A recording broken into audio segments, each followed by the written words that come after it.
Okay, and I think we're live now. And ladies and gentlemen, if you are watching from anywhere around the world, welcome. This is Jeff of Flights in Asia.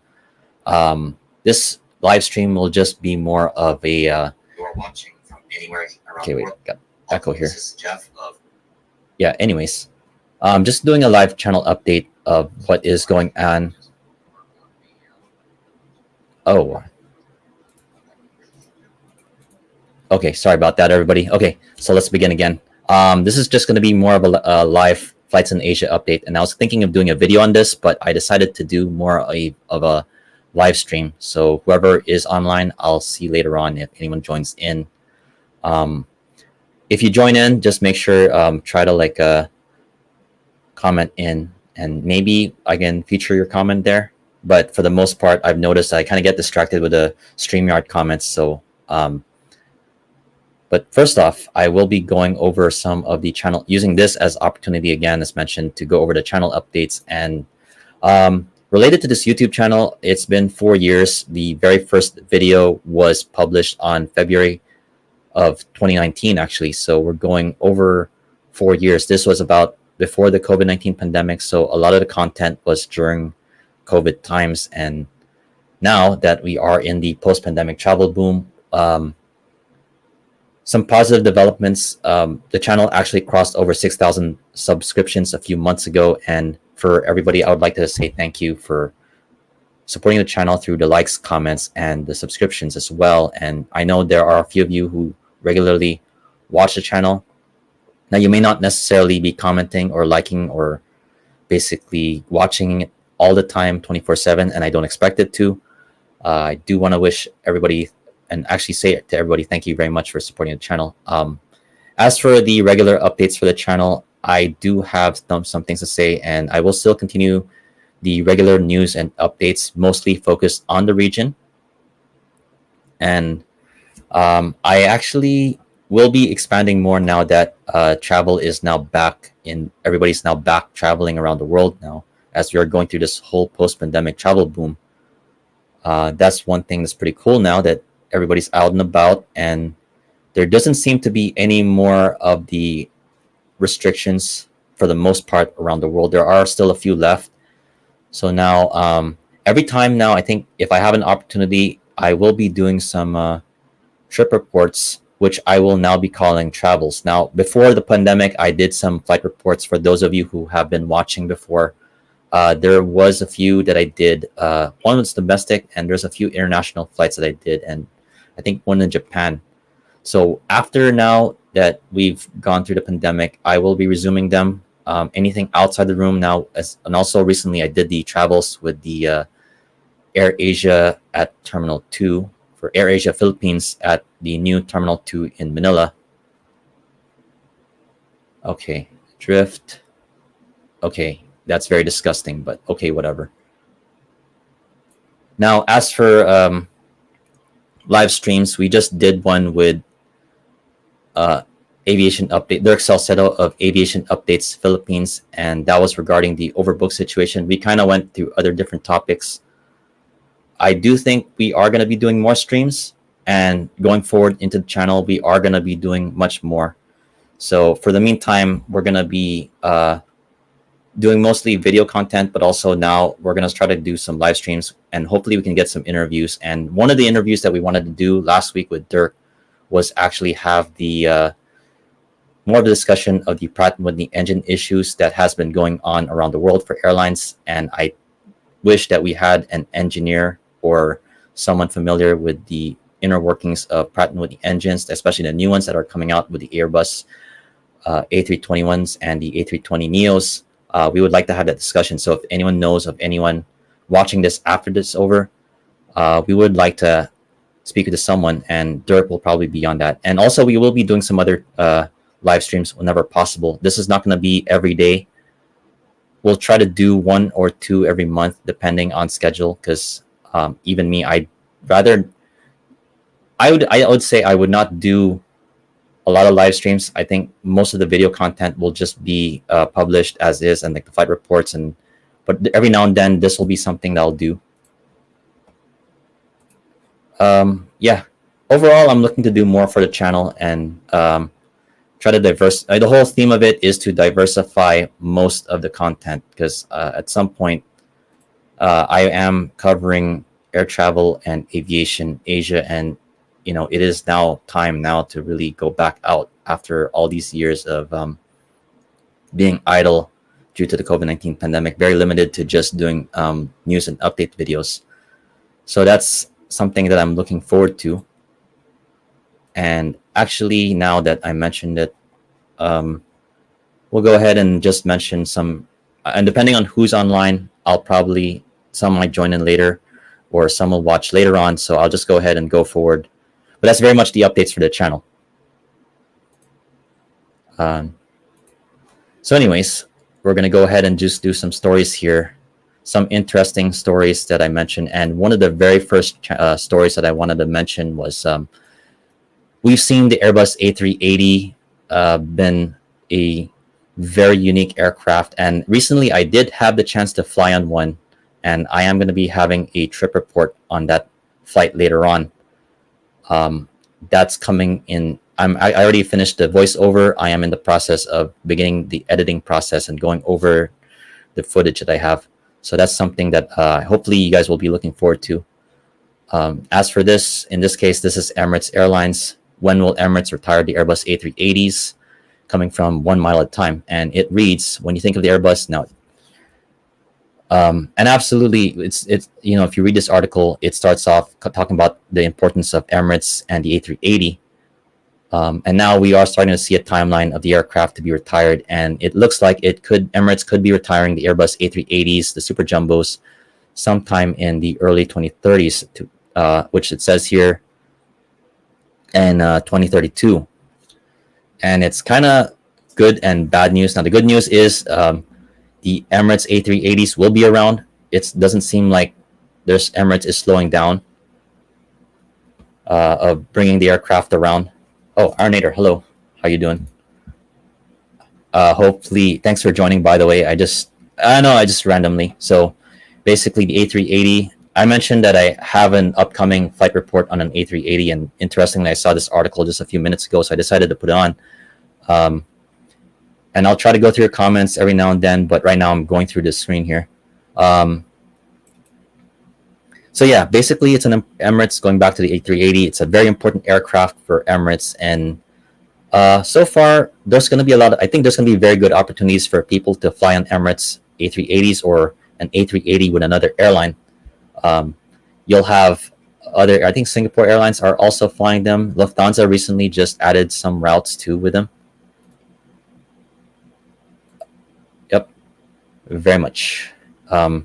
I'm always looking. I'm also looking forward to releasing some of the upcoming flight reports, and also other content, live streams. We'll be doing more, even though we'll start small. I don't really, but again, like I mentioned earlier in the stream, that I probably will be doing this not so much. And every now and then, I think I often mention that with Aviation Updates Philippines, we will have also joint streams, but it depends on the schedule and also my schedule as well. But we are going to be talking when it comes to Philippine content, then we'll try to do our best to hopefully schedule some in the future. Yeah, so going back to the A380s, I think we're going to be starting to see the retirement in the early 2030s, as this article mentions, and some of them are retired. But for the most part, we still will be able to fly on them, basically. So, and I think Singapore Airlines also has them. I do believe Korean Air still has them, but I'm not sure if they're flying them anymore. If anyone wants to mention, I'm not sure, Arnator, I'm not sure if you're watching the A380 stuff going on. Yeah, but for the most part, A380s, very cool aircraft. I can say that. While it's not a commercial success, and I've covered it as such, it's actually, for me, seeing one, even not flying it, it is something very unique. It's just a special feeling, and even more so when you're flying on one. The next article I'll cover is actually, I'm not sure if you guys saw this on social media, and also I just saw this on the news, and it's kind of peculiar because the Philippines has had an flight overbooking situation In this case, an EasyJet flight coming back to the UK, specifically Liverpool from Lanzarote, Spain, was overbooked. Basically, according to the pilot, the flight was supposed to take off, but it was delayed due to the aircraft just being heavy. Yep, Arnator A380s, Korean Air, I think, and Asiana. Definitely, yeah. I think I would, going back to the A380s. I'll actually get back to my A380s discussion maybe later on, but I'll finish some of the stories here. Okay. So the EasyJet flight, I'm not sure if you guys heard about this. Basically, the flight took off, and I know it says here 19 passengers were removed from the flight because the plane was too heavy. And I think the circumstances, and again, with the flight delays and flight overbooking, we just have to mention that there are circumstances such as the weather conditions and the operational requirements for the flight. And even though these are big aircraft, sometimes it just happens that the flight just can't go through, and they just have to like ask. I mean, in this case, I do believe, and I've read in other articles, that they asked the passengers to voluntarily give up their seats on the flight. And I think this article from the Daily Mail is a little bit inaccurate, because the flight removes, and it was actually more of a overbooking situation. And I do believe I heard they got compensated. DHD says Lanzarote has a short runway, 2.4. That's around almost 6,000. Yeah, see, it probably sounds good enough for an A380, but it doesn't sound, I mean, not A380, like A320. And these flights aren't short either. It takes 4 to 5 hours from Lanzarote to the UK. And this was going to Liverpool, and this is an A320. Yeah, I mean, and that's a lot, probably a very big fuel load for them too. So I can imagine the pilot was like, probably didn't enjoy that announcement to ask the passengers to give up their seat, but it was probably a requirement, and also for the safety of the rest of the aircraft as well. So, and I do believe they were compensated. I'm not sure how much, but I'm not sure if it was in euros or pounds, but that's at least what I saw in other reports. The next one is going to Japan, and this is from the Independent. Airline launch. This is Japan Airlines now we're talking about. Launches clothes rental scheme so passengers can pack light, and you can actually rent clothes if you are going to be traveling to Japan with Japan Airlines. I think they have a new partner, which is good actually. I think especially if you don't want to pack in certain seasons, especially if you're going winter, you probably will be able to not pack a winter coat and probably just rent one. Or you can probably rent some more clothes, and encourages people to pack light, basically. That's very cool, actually. I think that's something, part of the ancillary revenue that airlines are going to be taking on. There's a lot, because airlines are not just anymore carrying passengers anymore. There's like so many different things. And one perfect example is AirAsia, with all these different side businesses that they're doing, and they're tying it all into their AirAsia app and their website. So this is just another way for Japan Airlines is to earn some revenue here. And also, I mean, yeah, it says here sustainability, but really, you know, of course, it's just to like make some money, and that's a cool thing for them. Good for them. The last story I want to mention now is the government. Philippine Airlines is studying. This is from the Philippine News Agency. Philippine Airlines is studying government suggestion to mount more red-eye flights. I think, yeah. Arnator, are you talking about the Japan Airlines clothes rental, or are you talking about the red-eye flights? Yeah, but anyways, going back to the red-eye flights, let me read this here actually. Flag carrier Philippine Airlines on Friday said the government's proposal for air carriers to move some of their flights to the evening or early morning to minimize flight delays and cancellations is currently being studied. Quote, "We already have a substantial number of existing red-eye flights.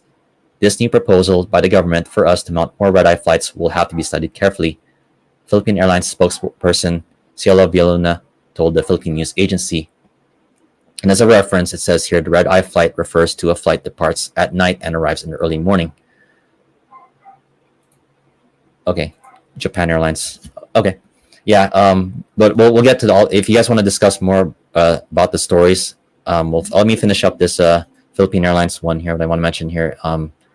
Yeah, I think red eye flights. I'm not sure the volume of flights compared to the daytime, and in terms of Philippine Airlines, at least I'm aware. Like it says here, they do list um, mostly international flights, and I think maybe if it works. But now the concern is in Manila at the NIA, we might be concerned with like the noise complaints from the people living under the runway path for takeoffs and landings. I'm pretty sure this is not a great experience for them. And this is something that I believe if we are going to be doing this red eye, increasing the red eye flights to and from Manila, besides the regular aircraft that comes in for maintenance at the Lufthansa, I'm not sure if the Lufthansa Technic hangar, they usually, I do believe they come in at night, so they don't mingle with the regular passenger aircraft traffic during the daytime, and adds in more. Yeah, I mean, that's the one thing. If it works, great. And I'm not sure if the other airlines would want to implement this.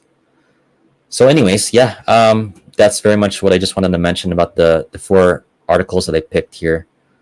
Not necessarily, and I think if I do live streams like this, I'll probably do more that's like not just within the Asia Pacific. There's probably going to be a lot of stories anyway. And I was going to mention that Qatar Airways had the record revenues and the profit too, and that's coming off. That's actually their financial report, so good for them as well. But then again, also Qatar Airways has been in a very good position, being one of the connecting airlines during the whole COVID-19 pandemic. So they were already in a good position for, and compared to other airlines that really didn't have that kind of traffic to and from their place, like Doha, during the COVID-19 pandemic. But now it's like very much everybody's traveling around, going from continent to continent, and that's very much. But I think that's like now you're seeing airlines now recording some record revenues and profits now. Some are still struggling, but for the most part, we are seeing record numbers, and the recovery has been going on, and that's something. And now, like airports, I've noticed has been more crowded. I don't know if you guys have been traveling lately, but to me, it seems like certain airports. I'm not sure. Like even me, I'm wondering: is it post COVID? Everybody's recovered, or is it just a bit like this before? So Manila Airport, like last time I went to Manila Airport before COVID and after, it was just like, is it me or it feels the same, but I've noticed it's a little bit more crowded. I don't know. That's just probably just me. So yeah, but yeah, going back to the A380s though. I know Arnator, you wanted to mention about A380s here. Yeah, I think yeah, for a lot of people, a lot of aviation enthusiasts and aviation geeks and plane spotters as well. I don't consider myself. By the way, first off, I want to mention that I don't really consider myself a plane spotter. I'm actually looking to get into it, so because I really need to get some stock footage for the channel as well. So, and I've been doing that whenever I had the chance, and I did that on my last few trips. So I've started just getting. I think I'm just using my cell phone. I wonder, like, I know like DHD does it regularly. Arnator, I'm pretty sure you do it too, and I see your thumbnail and your picture here. I'm debating if I whether should get a camera, like a DSLR, or if it's outdated, because if it's worth the cost, or just use my cell phone, because my cell phone is what I used for most of when I went to the AirAsia Terminal 2 thing. That video, that was all, and I kind of beat myself up after because I accidentally deleted some pictures and videos that I really, really wanted to use for that video. So, I'm learning how to do it right now. Like these flight reports again. I'm starting it back up and made the really big mistake of deleting videos. So, yeah, and I think, yeah, going forward, that's one of the things I'm looking forward to, because I don't want to be just doing updates and live streams and staying in the room like this. It's something that I think, and probably do some more interviews and aviation related things, because I think it's a community that we all need to start really thinking of. And I know me and Aviation Dirk of Aviation Updates Philippines. I think we started our live stream. Actually, the very first live stream was like a few years ago before the pandemic, and then fast forward. I think that was the one that we did last week was the very first one we did after. So it was like a before and after kind of thing. But then, yeah, we're looking for more topics as well. So anyone has ideas of like different live stream topics, and also people that we want to have on the stream down the road. And I think we can grow it. Bring in more aviation enthusiasts, have random discussions in the future, just have like a round table kind of thing. That's something that I think would be cool to have, not just in the Philippines, but the whole Asia Pacific aviation scene. So I think this is something that it's a very unique region to cover every week. And you have major aircraft orders coming from India, Emirates, and the A380s to cover, and the news of their refurbishing of the aircraft as well.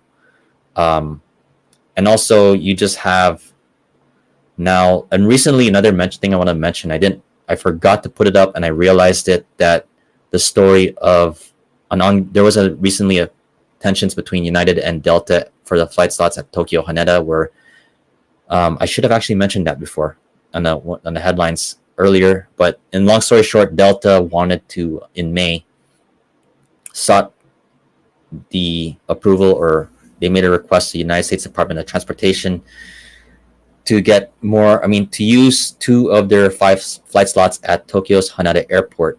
And actually, we had a thread with someone who lives in Hawaii, because Honolulu, Hawaii was one of the destinations that Delta is assigned for a flight slot from Tokyo Haneda. But however, they have not been operating that flight since, I believe, prior to the pandemic or in somewhere in between. But long story short, they stopped that route along with Portland, Oregon.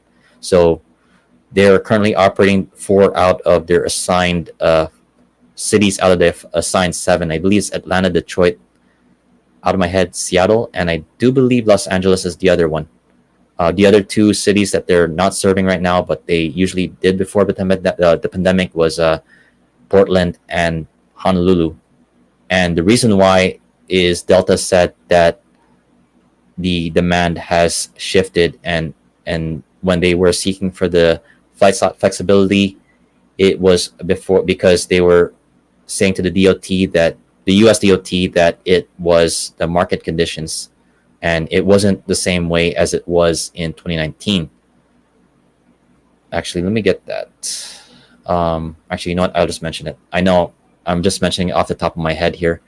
So after that, eventually what happened was we just had a ruling from the US DOT, and it rejected that Delta's proposal, very much saying it goes against the purpose of the flight slot allocations. And actually, let me go ahead and just try to go on Twitter. Let me see if I can go to that thread. Oh wait, hold on. Let me just go ahead and log into Twitter real fast. And actually, I had a very interesting discussion on Twitter. There's a related to this topic with Delta, and I asked some questions. So if you guys are wondering, yeah, we are getting into trans-Pacific travel, and I think it's a very big thing. And then Japan I believe, is one of the big, of course, one of the big markets for all the airlines, an important market in trans-Pacific travel. And whatever happens in Japan usually affects, and when it comes to these Alliance, Star Alliance, One World, and Sky Team movements in Japan and Korea, it usually affects Asia travel as well. All right, here we go. Let me just look for it here. The thread is here. Okay.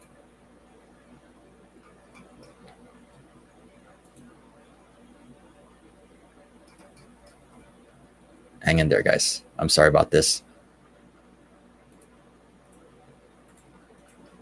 All right.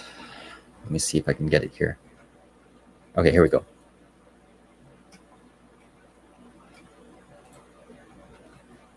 All right, let me get back in the stream here.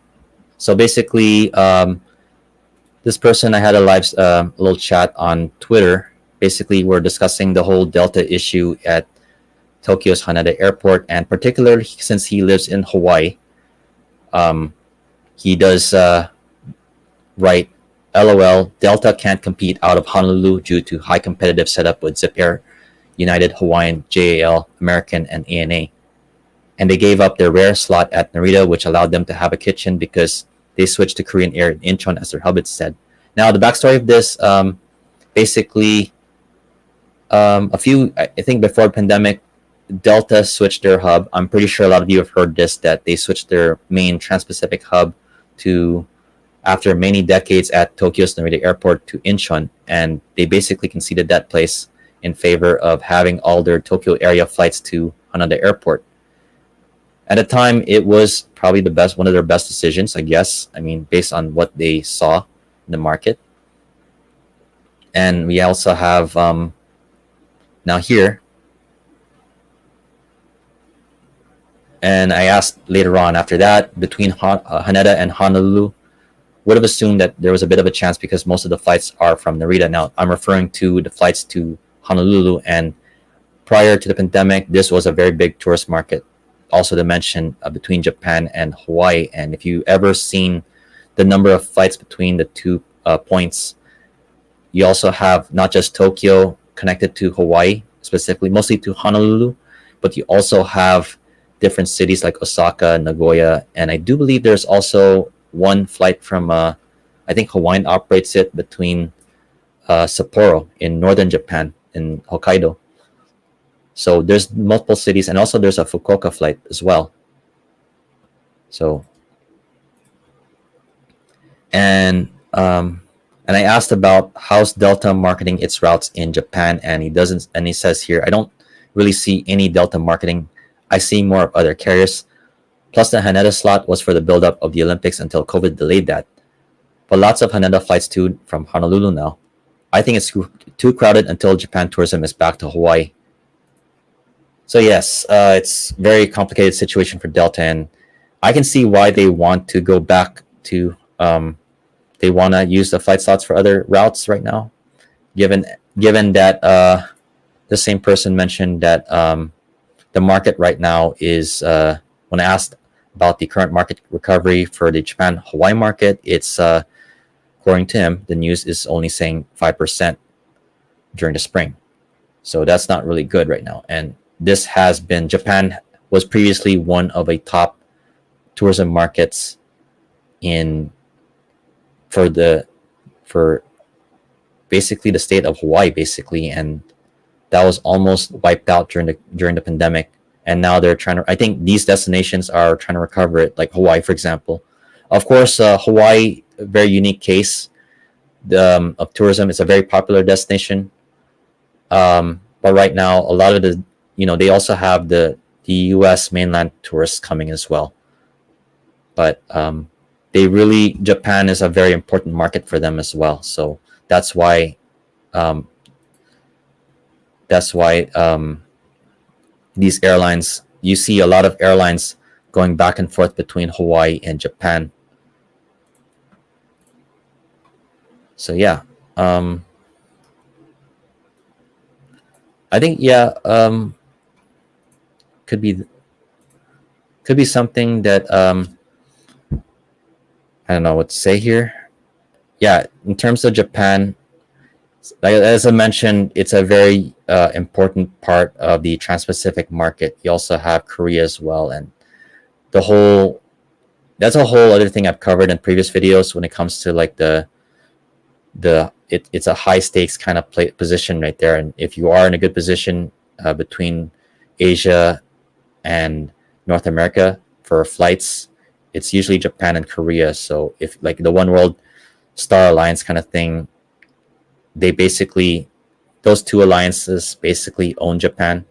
You have Japan Airlines and their partner American, and you also have United and also All Nippon Airways, basically, and Delta is the odd man out. So that's why Delta kind of was looking in a way for like, hey, look, we need our flight slot flexibility. And United, I think also another thing too, United also has the best routes to and from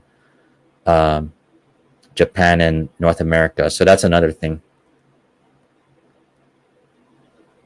I wonder if there's anyone questions here, or if you guys are just lurking here, which is kind of cool. I'll go ahead and see if there's any questions and other things we can discuss here.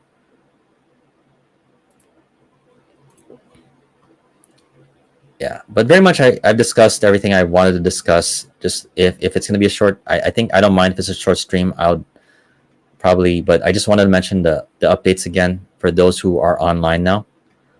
Basically, gonna restart the flight reports, and something I did before the pandemic, and I kind of missed doing them. Now I'm gonna start doing them again. I have actually, in terms of the flight reports, right now I have a clue here, and I'm just gonna leave it. This picture actually is the clue to my next the next flight report that I'll be doing, and I'll probably not gonna say much after about it. This is basically the clue I'll give anyone. So anyone watching this after the stream is over, I'll leave you guessing, and feel free to share the comments. What flight do you think I took on this one? And you probably will recognize the airport and some of the aircraft in the background, but it was an international flight. I'll leave it there.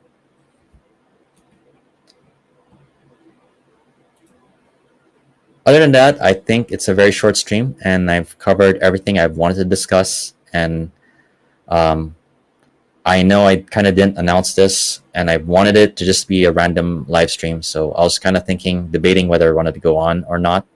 And I'm kind of glad I did, just to get get some of these things off my chest here. So for those who were online, and I do thank you very much for stopping by. I know it's a Sunday night here. Probably a little bit too early for most people to be on, and maybe we'll schedule the next few live streams. I'm pretty sure I'll be scheduling it more. But I just wanted to get some of the stuff I wanted to mention out of my chest. That way, and also just to have some little bit of a random reporting of some of the news that I saw that kind of piqued my interest here. So that said, if there's nothing else, this has been Flights in Asia. Thank you very much. And till the next one, have a great day.